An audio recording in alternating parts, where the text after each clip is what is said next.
Well, all right. Welcome, everybody. A good morning and a good afternoon and a good evening for everyone across the world right now that's tuning in with us on how to keep your veterans program from fading over time. My name is Eddie Dunn. I'm the moderator here for this very valuable topic today, and I think we're going to have some fun with it. Just a quick story about how this topic came to being. Nick and I, a few months ago, were thinking through how, what is something we can do different here? What's something that hasn't been talked about a lot over the course of time? And it was really about how these programs are evolving over the years. When I think about Matt, when you started with Cintas all those years ago, and myself with the JP Morgan program, and Kevin, I've known you, and Sarah, you've been in the space a long time. This topic doesn't get talked about a lot, but what I think is really important and where we stuck the landing was the value and the timing of why this is important to talk about. Many of us are starting to come into what we call the 2024 budget season, right? And so as we're thinking about this, how do we begin to progress through, gain value, and build resilient programs over time? So that's the reason why I think this topic is important, and we're going to jump into it and go from there. But before we start, I want to say a quick thank you to Nick, George, and Tyler especially, tirelessly behind the scenes. This has been a seamless process. I can't tell you enough about how Vets Indexes were kicking butt behind the scenes. As a former logistician many, many years ago, the ability to get things done, I actually think that a virtual event is more stressful behind the scenes as it is for a live event, if you ask me. So kudos and a tip of the hat to all of you. Quick admin note, we're going to try to get 3 rounds of questions in, and we're going to have a close at the end. Each person's going to have a close, and I'm also going to be moderating the questions in the end and bringing those forward. So with that said, let's jump in with some quick introductions. Kevin, can you start us off? Yeah, Kevin Traw. I'm the Vice President of the Contact Center in Optum Financial Services, which is part of United Health Group. And I've been here for 10 years, joined after retiring from the U.S. Air Force as Lieutenant Colonel. I was aircraft maintenance, so I'm doing something completely different industry, completely different type of work than I was doing in the Air Force. So thanks, Eddie, for having me on today. Hey, everybody. Hey, Eddie. Thanks for moderating this. Matt Disher. I'm the Executive Director of Military and Veterans Programs here at Cushman & Wakefield. We're a global commercial real estate services leader managing about 5 billion square feet of property around the world. About 20 years ago, I left the U.S. Marine Corps, where I served as a combat engineer. I was enlisted. I was a sergeant when I got out. And I've been doing this type of work for just over a decade of my career. I'm happy to be here. Thanks. Hi, everybody. I'm Sarah McNamara. I'm the Principal Consultant for Transition Strategies Consulting Group. I help employers really improve their existing veteran programs or build them from the ground up. My tie to this work comes in 3 areas. The first is a couple decades of corporate experience. The second is 15 years as a military spouse. I was married to the Marine Corps for 15 years. Woo! And really the third is spending the last 7 years fully immersed in bridging employers with the veteran talent that they want to leverage. So I'm happy to be here. Thanks, Eddie. Thank you, Sarah, Matt, and Kevin. And my name is Eddie Dunn. I am the founder of the Civilian Ready Foundation. It's a new 501c3 that has a primary mission of delivering this thing called the Reboot Camp Transformation Experience. It's transition as wellness. It's new, innovative, and I believe it's going to change lives. And we've got all the receipts to prove that, but that's for another time. But appreciate that. So with that said, let's jump into round 1, question 1. I want to validate a few assumptions first, right? Are veteran programs actually fading? If so, why? But if they're not fading, tell us why not. Who wants to jump in first? I'll take it, Eddie, if you don't mind. Let's start here. I think that there's less hype around veterans programs for sure, and I attribute that to the decline of U.S. involved conflict in recent years. I feel like in some cases it has become out of sight, out of mind. So if you go backwards in time to the mid 2000s or there directly after we started to see a big influx of men and women returning from Afghanistan and Iraq and the conflicts therein, there was a big push. You saw it on the news. It was headlines, right? And as you start to see, or in recent years, you've seen these disappear from the headlines, so did these less developed programs and the efforts behind them. So I think there were some really good people who meant well running these types of programs and trying to get these things up and moving for their various companies around the country. The thing is that there are still millions of service members serving in the military at any given time. Still tens of thousands of people deployed overseas or stationed overseas around the world. So to have abandoned programs like this in corporate America would be a bit short-sighted. And I'd add that the military still produces some of the most educated, diverse, experienced workforce that we have to offer out here. So companies invest heavily in college programs, for example, because of the talent, but being fair, colleges don't offer the same level of experience that military service does. So why did they fade? To play a little bit of devil's advocate, I think that they were historically treated like nice to haves, programs that felt good in the workplace. They were the right thing to do. As I throw my fist, they were the right thing to do. And while they were in the headlines, they were hot. But as the headlines fizzled away, many of those less established programs also fizzled away. So I'd say that the companies that have been doing this well have invested larger and bigger than they've ever been. These types of programs that are still running and the organizations that still have them have invested the right resources and people in them, so they keep going. So you might see less volume, but more quality. I'll jump in and add my perspective. I think that there are three reasons why they are fading. And the first one is around measurement. I don't think the veteran programs are measured. So therefore, there is no data around the effectiveness, and there's no way to tie it to the bottom line. Number two is they're not part of an overall business strategy like sales and manpower. So these initiatives are not part of the way of the organization, the sustainability of the organization. It's not integrated. And the third is I don't see them integrated across all other diverse employee populations. I think that the veteran ERG groups and all ERG groups really could benefit the organization if they would commingle, crossover, really leverage the diverse talent for the workforce and the organization.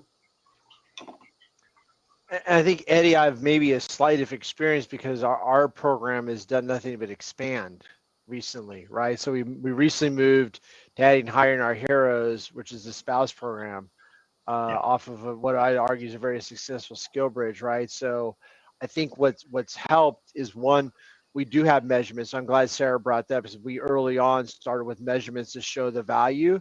We use some of the standard metrics like, turnover, which is really low for this population, the kind of skill set we brought in, meeting needs.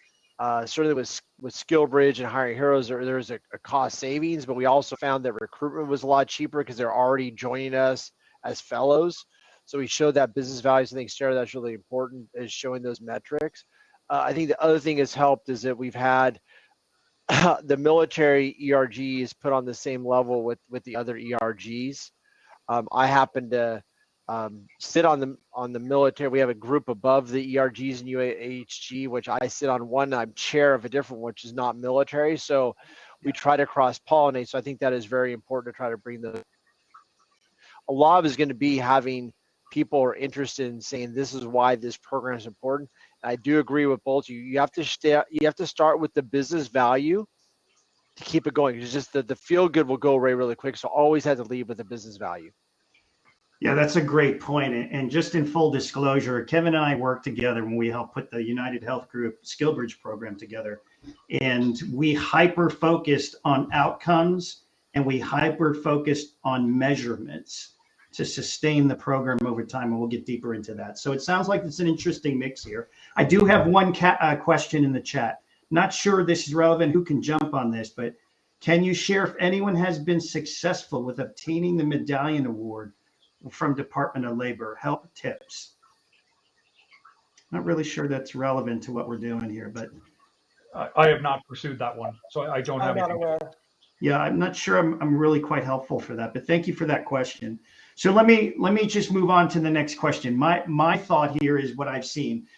When Matt and I started many years ago, we've been in the space a long time, Matt, probably too long, right? And so and we've got the scars on our back to prove it. Last thing I'll say about this is that I've seen so many employers over the years, programs, military veteran hiring programs seem to take a back seat when there is a hyper focus on cutting costs. Now, it could be just me being in the space too long, but I've seen that over time, and I think we can do better. But let's jump into round two. What is currently working well in your program right now that you can give examples of working well elsewhere that you've seen? I'd love to dive in something really substantive there that people can put their arms around.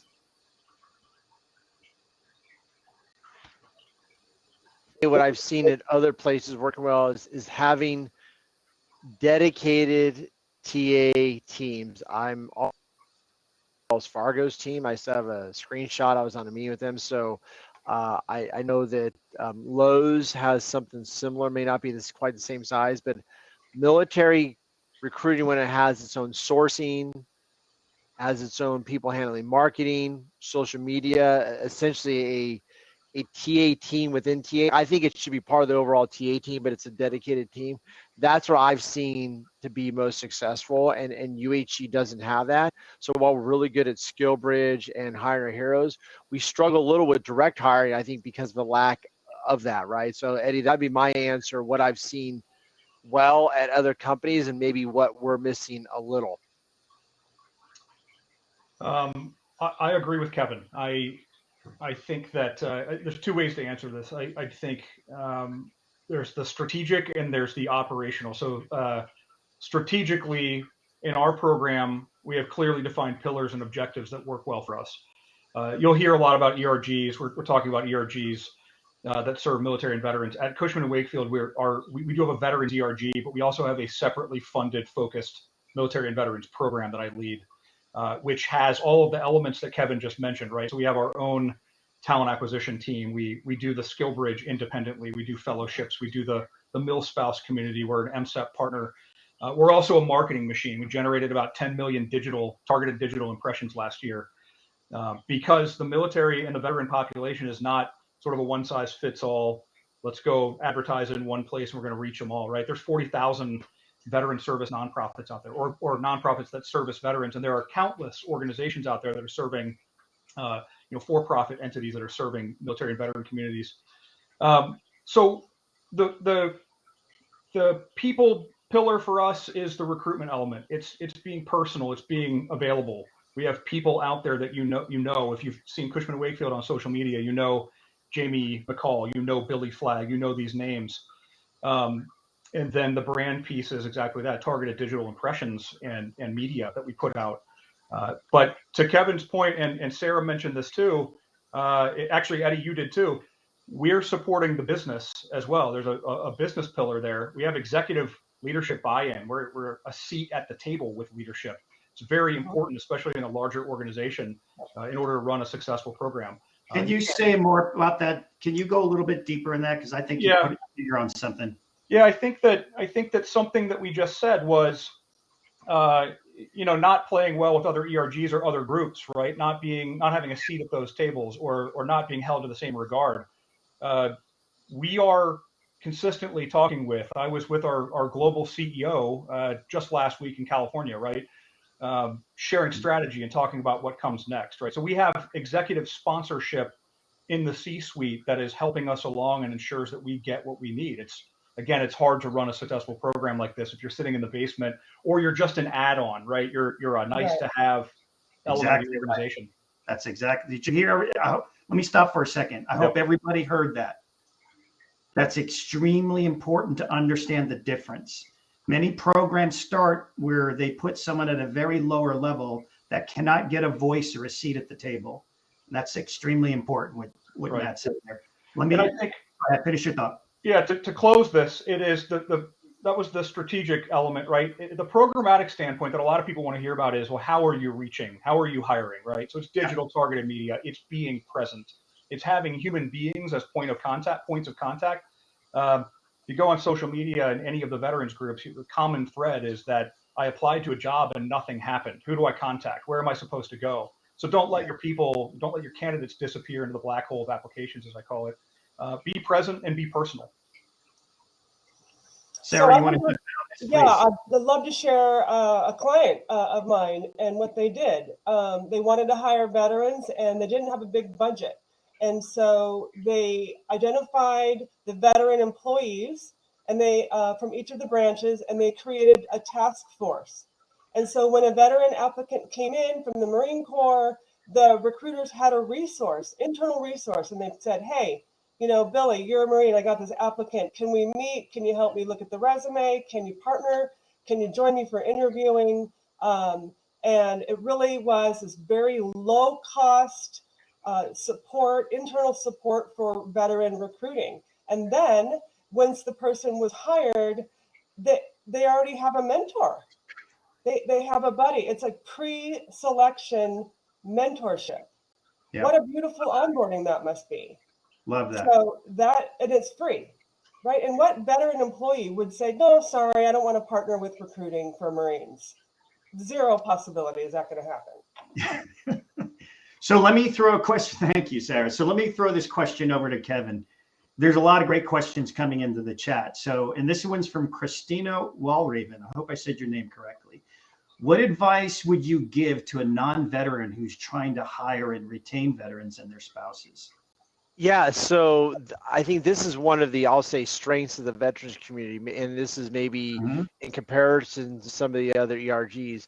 The veteran community is almost unique, and they don't seem to be opposed to people not in the community helping out. In fact, some of the closest partners I've had at HG are not affiliated to the military in any way, right? I see the head shaking, right? So I would say the only thing that's keeping you from getting involved is you feel like, can I not speak to the veterans group? And the answer is the veterans group tends to be really happy, because here's the thing. While I have 30 years of working and I've done okay in the private sector, I still only have 10 years of private sector experience. But these peers I help recruit and sustain military who have no military background have 20 or 30 years in the private sector, right? So they can fill in for holes that the veteran community has simply because we've spent less time in the private sector. So I think the other thing is, don't be afraid to ask, right? The non-veterans, I put a presentation together, said, this is what an E3 is. This is what an O2 is, right? This is what the difference is, why you don't refer to Marines as former Marines. You call them Marines, right? You go through those, what are seemingly little things, and just be questions. And now I'll send those people off to do presentations without me, and they're more than capable, right? So I would say absolutely don't feel inhibited, because you're going to find that most veterans are very open to you helping contribute to the cause. We tend not to worry about who's helping. We just want to see will people help. Yeah, I have to say too, be curious, ask questions. You're not going to know. And veterans are not programmed to self-promote and talk about how great they are. They're just not. And so if you can say, tell me about an accomplishment. What are you proud of? What did you learn? Anything, just be curious. And the veteran will show up and you will see the real person. Yeah, that's great. I want to hit this one question here. I think we're going to move to round 3 in a second, because I think we're ahead of schedule actually a little bit here. So this question is from Luen Davila. I pray I'm saying your name correct here, but I am part of the leadership committee for our military veterans ERG. We are still a small group. What are some success metrics a company could or should look for with veterans program, both the veterans using the program and the company at large? So I'll chip in on that one. One of the hardest things you'll ever do is every single ERG starts out super passionate, and then many of them get burnt out. And because this is a side super gig on the sides, guide on the side situation, extremely difficult to measure things unless you're actively involved. It usually starts with the core group. But the way to think about your measurements are to think of them from a talent pipeline perspective. What are the top of the funnel activities that you can get involved in that you can make impressions upon, right? What are the activities that you can come along a hiring manager, right? So look at your buckets of set of activities based on the funnel approach and go for the ones where your company is the strongest. So if you have a terrific onboarding program and veterans are coming in there and you know you have the time to add that value, that's where you start.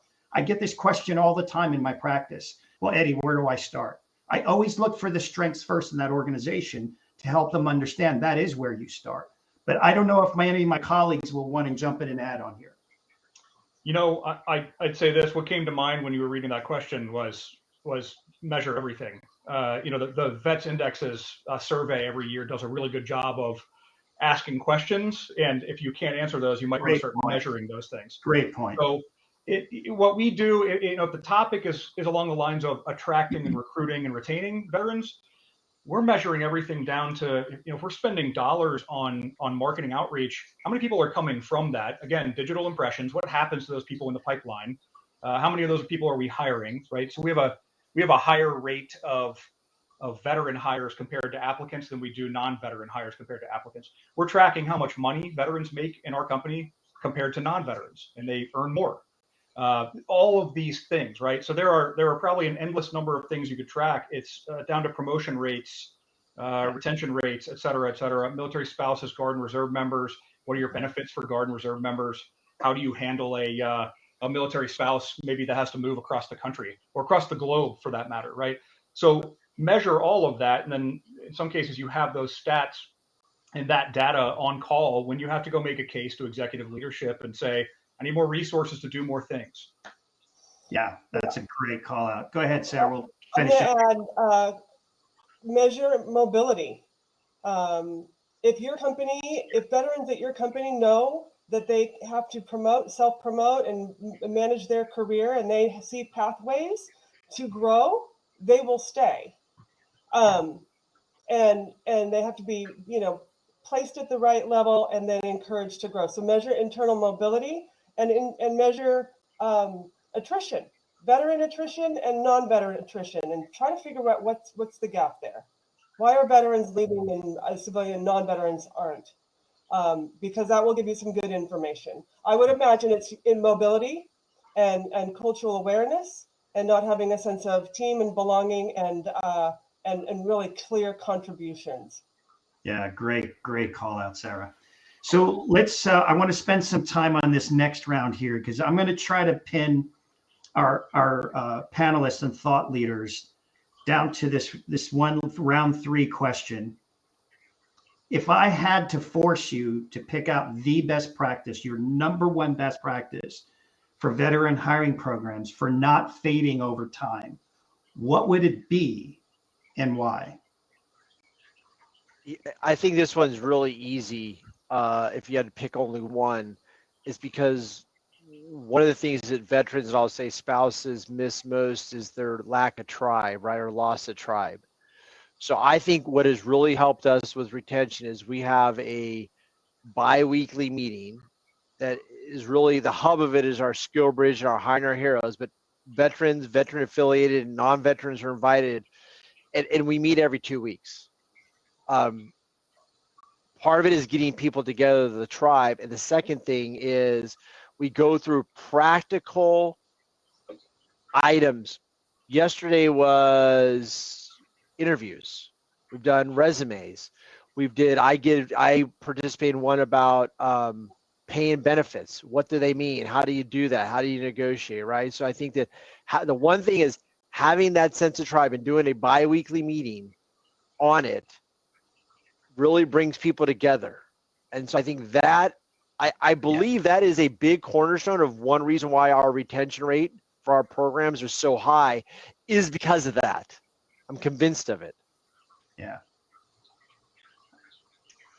Sarah, you want to go? Because I think you were touching on something that I was before that I might touch on. I'll see what you say first. Well, sure. I don't. So the very first thought for me is really goes back to why I'm so passionate about what I do right now. And it was in 2016, and I interviewed Marines for the DoD SkillBridge program. And I thought I knew everything about transition, and I knew nothing.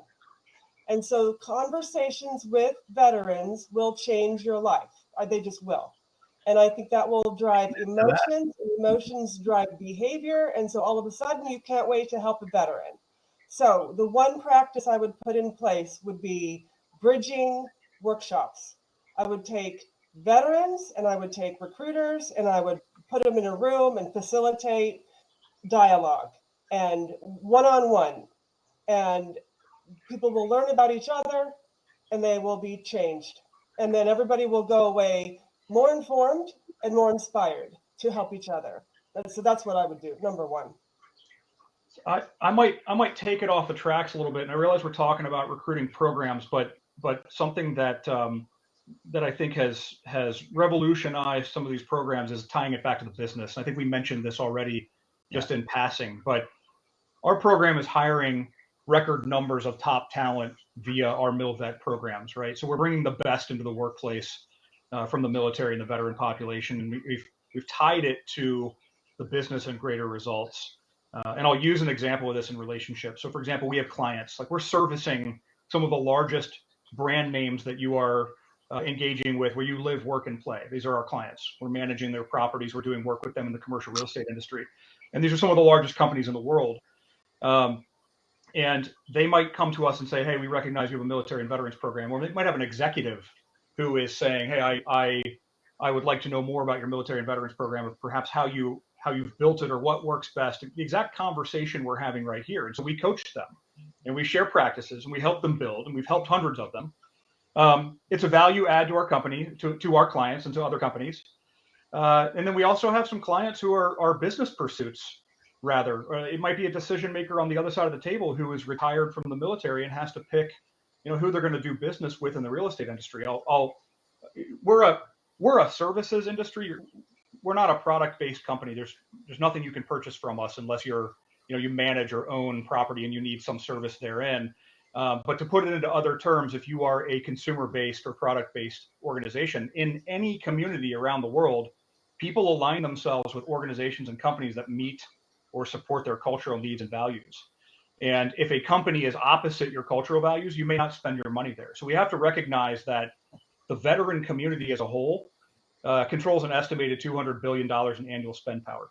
Something like 8% of the top 500 companies in America have veterans either as their chief leader or somewhere along the C-suite, right?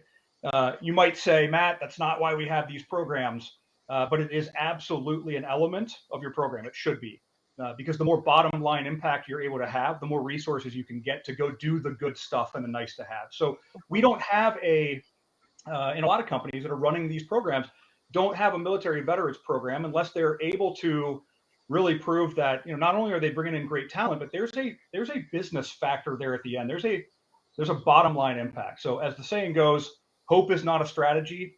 Feel good is not a strategy either. Businesses operate off of business bottom line impact. So let's not ignore that as a factor.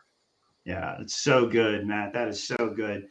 I want to build on that for a second because I think it's important. This is my hot take on this. I think executive sponsorship in my mind is number one, because from it, everything else springs from that. Everything gets dictated from that. And what do I mean by executive sponsorship? When we were building the UHG program, Kevin is one of the executive sponsors there. But did you know we had 4 executive sponsors? That's a lot of air cover for a huge organization, right? And what do I mean by that as a practice? What I'm hoping to tease out here a little bit more, and you can feel free to add on this or detract from it. But when executive sponsorship, Matt has access to executive sponsorship. Notice he has a seat at the table. Notice he's talking business, right? That's what I mean by executive sponsorship. When you're in the context of creating value for the organization, I think as a community, we need to begin to moving away from the recruiting aspect, all important, not minimizing that, But how do you make the business case from that vantage point and bring it through the rest of the organization?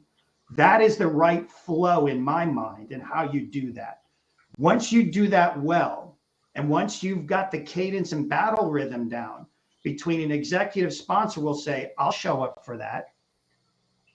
Even though Kevin's Air Force, I'm not going to excuse him for that, but he's a good dude and he's one of the best executive sponsors on the planet, right? And I go to war with him any day, and I don't say that for many Air Force guys, so I'm gonna, because I'm Army, but that's the way it is. But the point is this: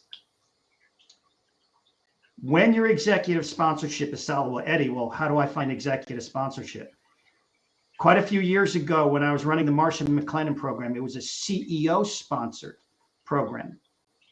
And I had not only I had two CEOs, the chief executive officer for all legal counsel, the compliance officer, and I had 4 C-suite members that were part of that program. Within 2.5 years, we were #1 in the entire country. So everything flows from where you get that executive sponsorship. I don't know if my colleagues want to add to that or subtract from that, but that's where my head is at on that. Yeah, Eddie, Go ahead. one thing I was going to add, Eddie, is that well, sometimes in UHG, that a lot of our work is not centered out of the TA space, which I really do think it hurts in some ways. The flip side is true in this case, because our executive sponsors tend to be out in the businesses.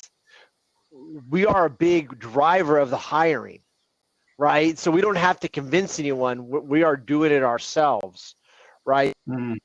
I moved roles recently 4 months ago. I've already hired onto my team, either via SkillBridge or Hire Heroes, already brought 7 people and 4 or 5 more lined up, right? That's the one advantage of having your executive sponsors be out in the business versus, say, in the TA, recruiting, D&I spaces. I can hire people. Yeah. I have a large team, right? So I would say if you want a successful program, there's a lot of value having that C access, right? Because you got to have that buy-in. But you better find an executive sponsor. You don't have to be a veteran within the teams that hire, because that's what put the butts in the seat. That's right. Right. That is really, really, really critical, right? So I think having sponsors, and as Eddie mentioned, we have multiple for different programs, is important because it can help you fill the jobs that are available by having sponsors who can influence those hiring decisions. Totally. Yeah, agree. no doubt. I mean, think about it this way. It's when you've learned to develop this relationship, and Matt, you could probably dogpile on this one, developing a relationship at the C-suite level, managing up is one of the most critical air you breathe when it comes to keeping and sustaining your program over time. Fair statement? Yeah, look, I can only echo what we've already said here, and that is, from my perspective, I like to think of myself and anybody else who does this type of work in a company, especially a larger company. You are effectively like a small business owner. You're a small program, especially in the very beginnings. You're a small program trying to have an impact in a company that is maybe not always thinking about your small program. They're out here trying to drive profits and products, and it's much, much bigger than maybe little old me. And so your executive sponsors are the ones that help you get the resources, but also, the megaphone. Sometimes you need the megaphone. You need to sit at the table, and without the executive sponsor or sponsors, you might not be sitting at the table, which goes back to the first topic we discussed. You disappear into oblivion if you're not afforded that opportunity to kind of sit there at the table. So again, we could talk about this for hours, but hours, everything no doubt. Yeah, so thank you, everyone. There's some really great discussions going on here. Now we're going to go to the close. I'm going to give each person about a minute or two to wrap up. In the close, what I'm hoping to hear is a quick summary, tangibles that you can take away, any insights you'd want to share for the road from your perch, and then I'll close us out as we get to wrap up. Kevin, you want to go first? Yeah, thanks, Eddie. So first, metrics that show value, business divine value. Matt talked a lot about that. It's really important. So how are you going to measure success, right? From business value, and then of course from the veterans, metrics about retention, I heard about promotions. It was really good. I love how Matt, they track pay differences, right? There's sometimes some sensitivity around that, but I like that they're bold in doing that. Love that. Second, if you're a non-veteran, don't be afraid to jump in and help. I'm glad that question came up, but I want to reiterate that, right? Non-veterans should not feel like they can't help. Last, as I say, once you have a successful program, someone needs to turn their attention to the spouses, right? Which is where I've been recently doing. Like I've been working on a pilot to get where we can have someone in another country still be employed by UHG, right? Because what you'll find is that once you get something going, you need to look at those kind of like, I don't say niche spouses, there's millions of them, right? But maybe they don't get paid as much attention to, right? Yeah. So someone's need to take the attention away from, say, the veteran hiring and help those. Maybe it's student veterans, maybe it's children who are using the GI Bill, right? So you need to pay attention to the whole group, because I think people will really appreciate it. You have no idea how many children of veterans that I've had, more children of veterans and veterans who usually reach out and said, we appreciate that you talked about this. I remember what it was like. And I talk about my son and his journey as a dependent.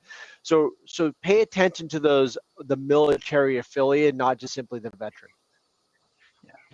Thanks, Kevin. Matt? It's funny, something Kevin just said that I'll just play off of. Whenever I go to a speaking engagement, or I'm in a room full of, whether it's our company or a group of people outside of my company, I always ask, who's a veteran in here? And I get a couple of hands that raise, right? It's the average percentage, 5 or 10% of the room raises their hand. How many of you have a family member who has served in the military, a father, son, mother, daughter, whatever? And 95% of the room raises their hand. So it affects everybody. This is not just this isn't a population of, like, a tiny population of people that are in this, this special little monolith group, right? There's something 600,000 to 800,000 military spouses, depending on how many you're counting, right, on active duty or alongside Guard and Reserve members.